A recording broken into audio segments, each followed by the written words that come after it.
My name is Brandon.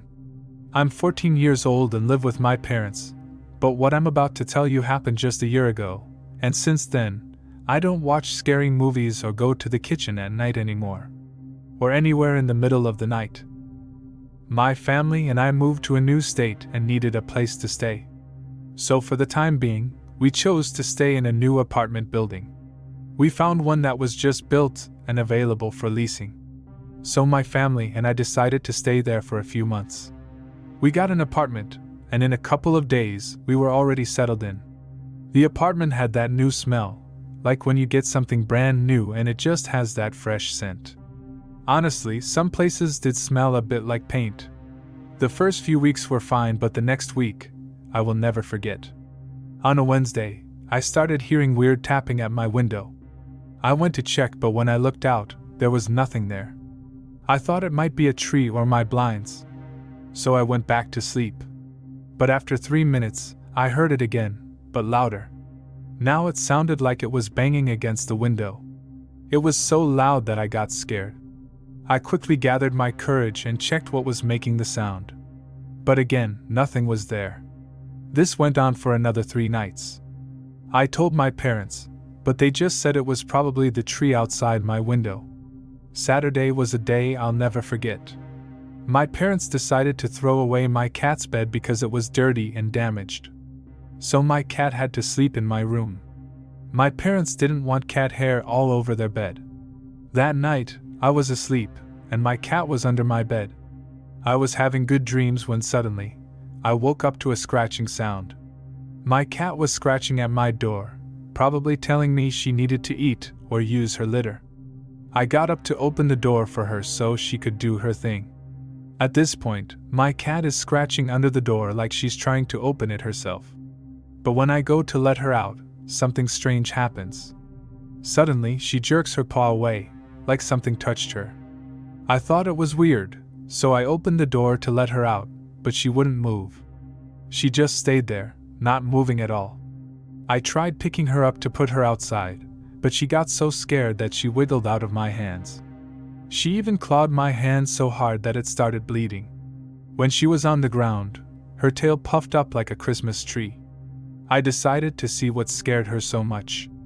I looked out of the door, and that's when I saw it. In the dining room, behind the chair, there was a dark figure. It was so dark that I couldn't tell if it was a man or a woman, but it seemed like a man to me. The only things I could see clearly were its eyes, 2 red dots. I was really scared. I tried to scream, but no words came out. Quickly, I closed and locked my room door. I haven't said this yet, but my apartment is set up so that the dining room, kitchen, living room, and my parents' room are all connected.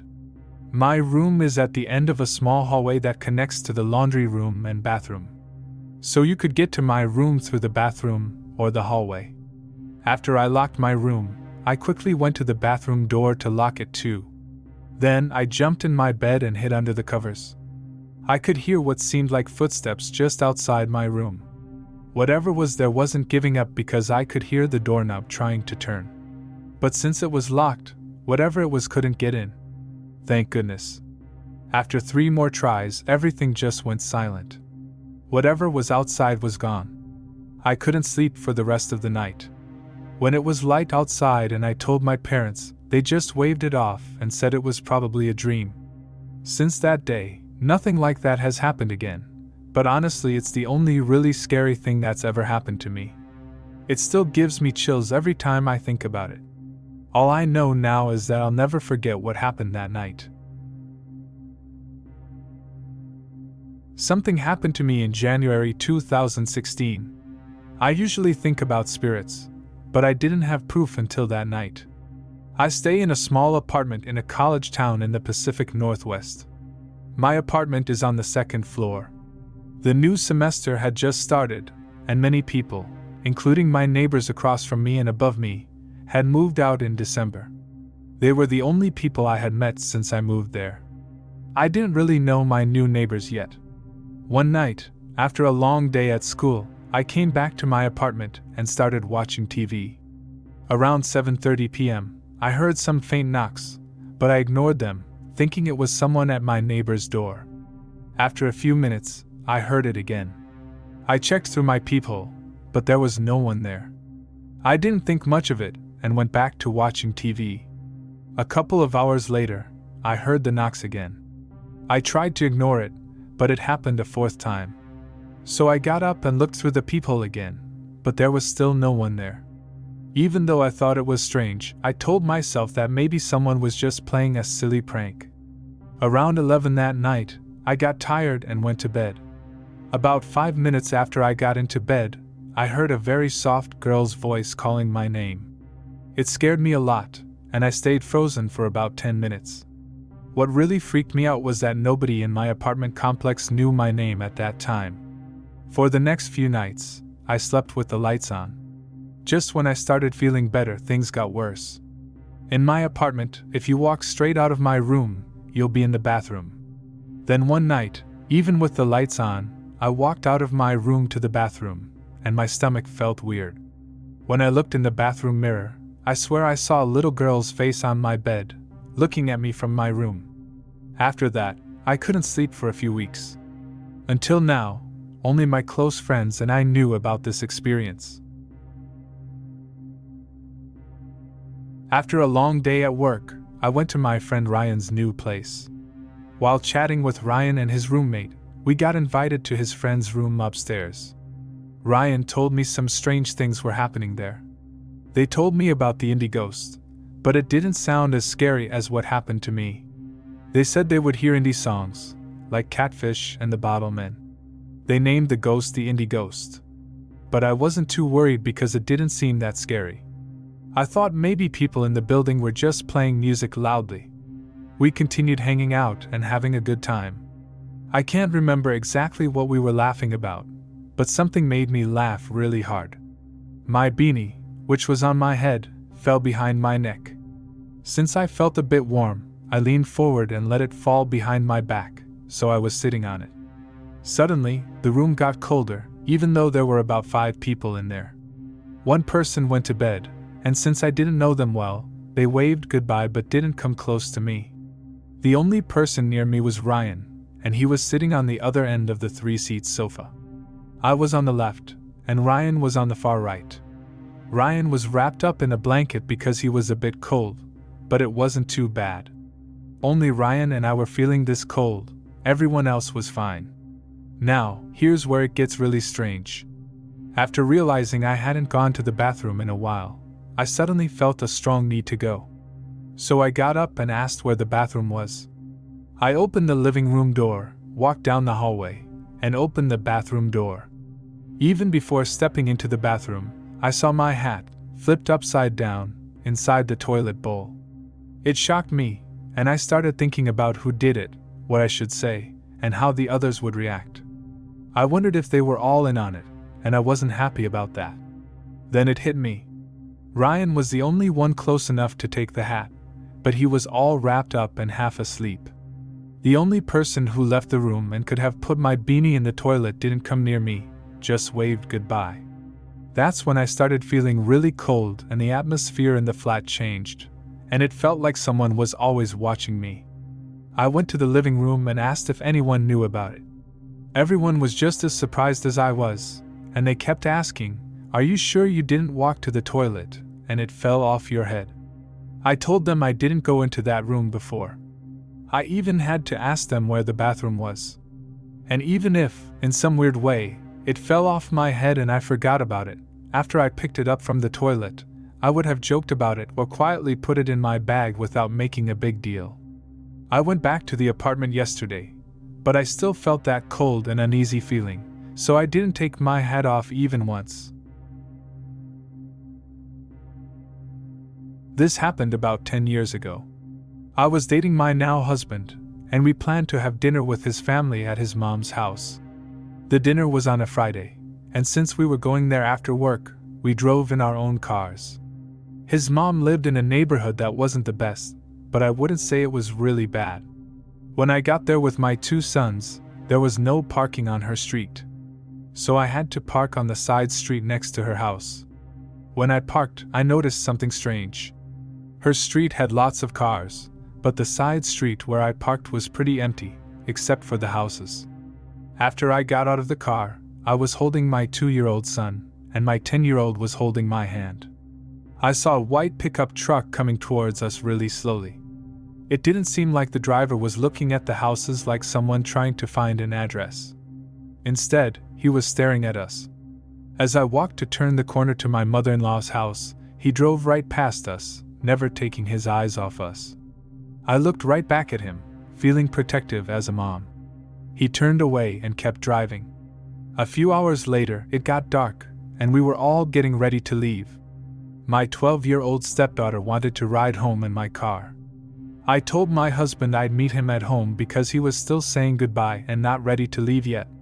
As we walked to the car, I had my 2-year-old in my arms, and my stepdaughter and son were walking next to me. When we turned the corner, I saw my car, and the same white truck was parked right behind it. The guy in the truck was there, and his truck was running.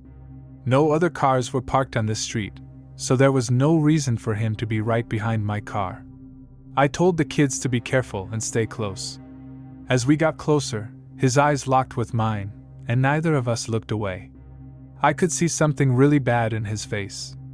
His expression didn't change, and his staring made the hairs on my neck stand up. At this point, the kids noticed him and got scared. For a quick moment, I wondered if I should go back to my mother-in-law's house, but for some reason, I kept walking to my car. As I went to open the back passenger door to put my son in the car, the guy reached out from his rolled-down car window to unlock his driver's door. He didn't take his eyes off me. As he got out of the car, before he could run up to us, I screamed as loud as I could for the kids to run. I started running with my son in my hand, and my stepdaughter and son were in front of me, trying to run away. While running, I turned around, and for sure, this creepy guy was chasing us. My 10-year-old was slowing down, so I gave him a little push while yelling "run."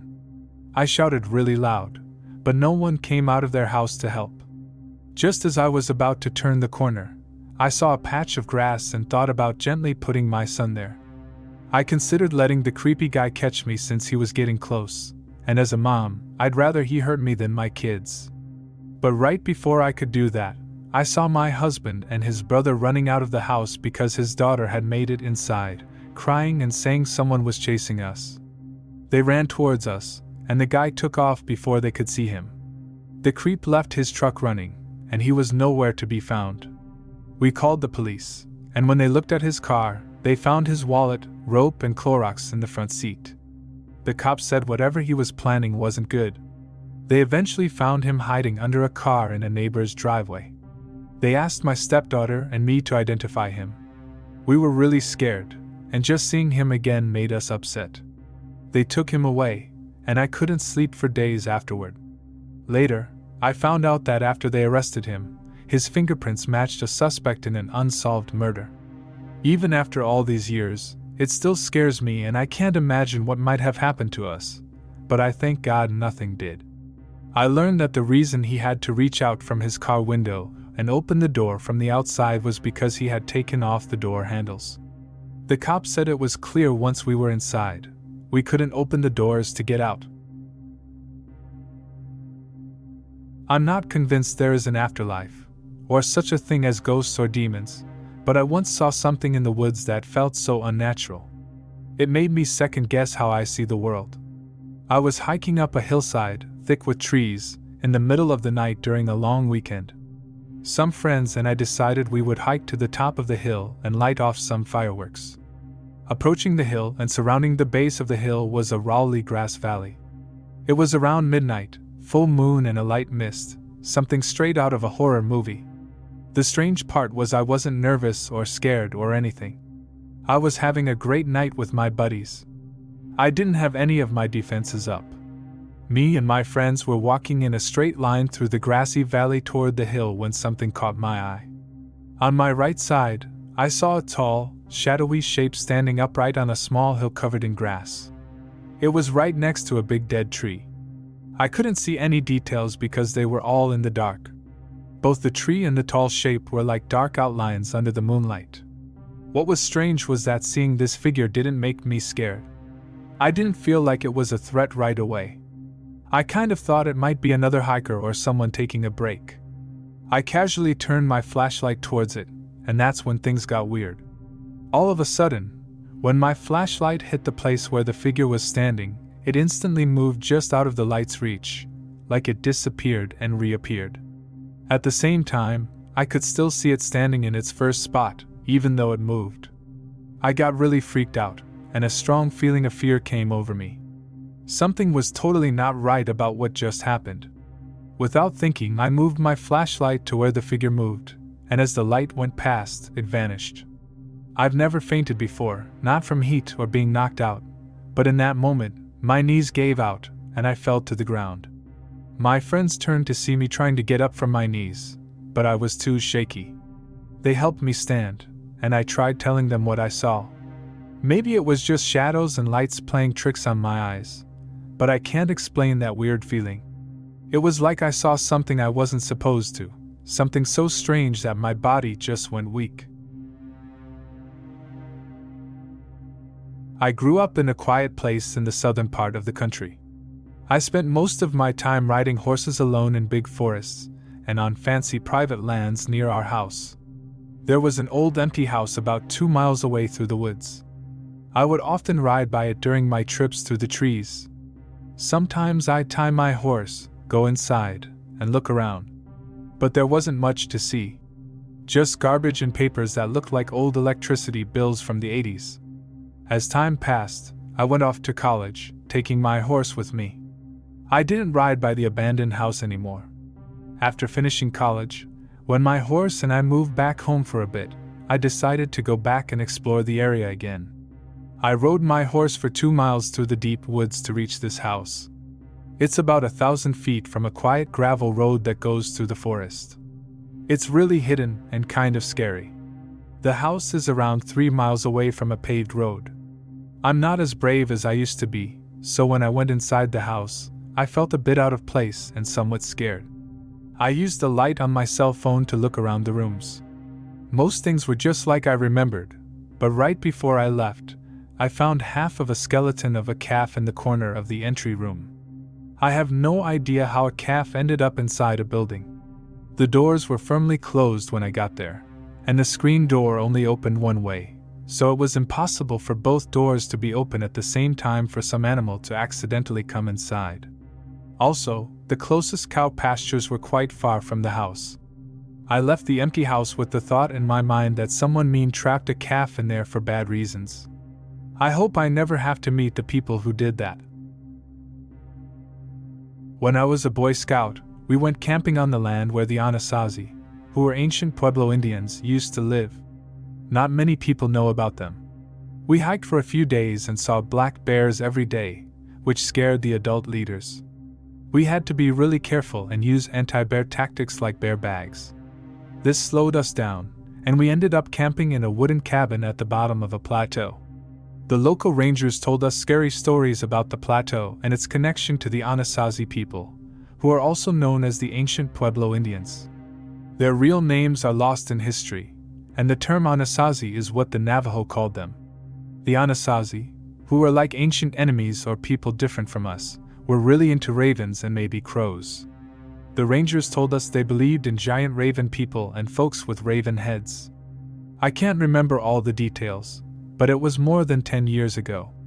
Now, my tent mate is not very quick, and he's also super allergic to peanuts. And he accidentally ate a lot of food with peanuts in it. Because of that, and the bad planning, fear of bears and not so good leadership, the adults decided we should camp on the plateau instead of going further. At this scout ranch, we're not supposed to camp in certain places because of the geography and environment, but we didn't really care about the rules. We set up our camp, had dinner, hung our bear bag, and went to sleep. That night, something crazy happened. We heard a lot of thunder, and so did my tent mate, but there was no rain at all. It was super loud, like unbelievably close. We were scared. My tent mate, who was braver than me, went outside to check, and when he opened the tent flap, I could see the forest behind him. He comes back a few minutes later, and the thunder pretty much stops at the same time. He looks at me, goes to bed without saying anything at all. It's not unusual. He's not very fast or social, and looking back, he might have had mild autism.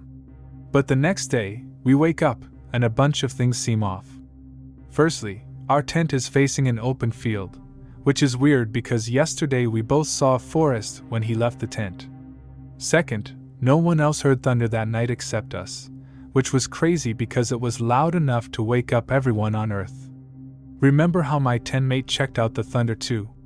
Well, he didn't remember what he saw. He woke up confused, saying the last thing he remembered was stepping outside. The good part, the guy in the tent next door mentioned it before we did. He also decided to check it out, and he said that when he stepped out, there were no trees, just really tall pole things, like thousands of stilts. When he looked up, he said there was no lightning, but it was super bright, like a really, really bright full moon. He also said he saw flying things, black and winged, bigger than cars, and they looked round with wings. He went back inside and doesn't remember falling asleep or the noise stopping. Remember the giant raven myths? I did, and I was really scared. I wouldn't have believed him if I hadn't seen the trees and heard the thunder myself.